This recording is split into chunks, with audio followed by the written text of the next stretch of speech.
Well, the other problem though, I think it works from both ends. What my experience is, because I've written a book on the subject, Dirty Words on Clean Skin, and when I was working on it, what I found was that the media bias was so prevalent. There was just a study done this year where they logged in 51,000 quotes of print media and TV, and when they said that if they're talking about a woman's issue, they quote men 5 times as much as women in such an article.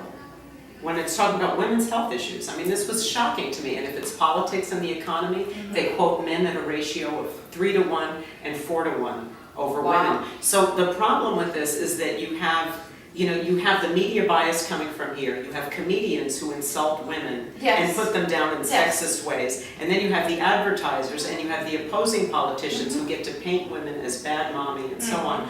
So I think you're right. It does start in the home, but for now, I honestly believe we also have to work it from both ends. So, as long as you keep seeing these media messages that are so negative and that paint a female politician as a bad mother, and they talk about fat ankles and cackles and bourbon shots and all this bowling scores and strident, as long as you paint her in this way, you're not going to make any progress. So this way, if the home fights back, they can also fight back against the media bias and say, you know what, that's not acceptable.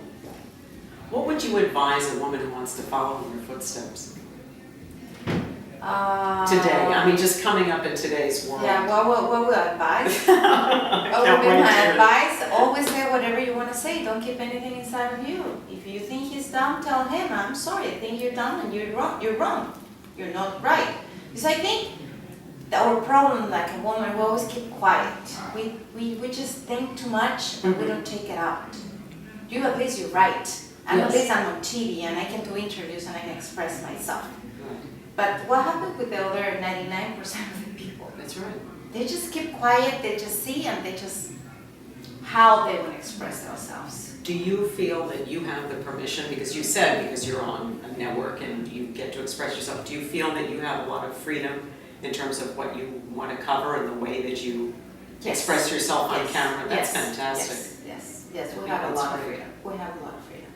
Obviously, one thing is the line, the editorial line that we have to follow up all the events in the news every day.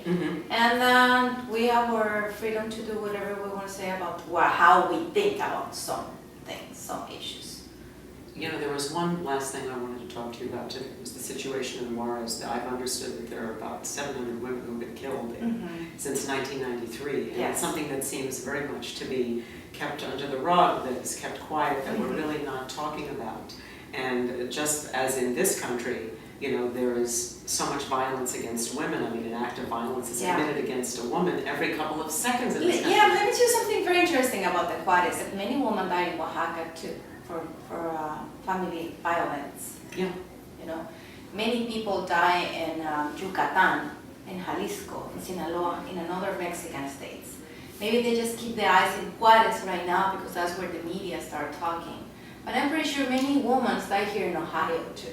Yes. That we don't know. Right. And when you start looking and doing the research and you go to the police in those little towns, many women are missed. They never found the bodies. They don't know where they are. They just disappear. But the media didn't cover those stories. Because it's some bigger stories about politics, about this, about that, that you have to cover.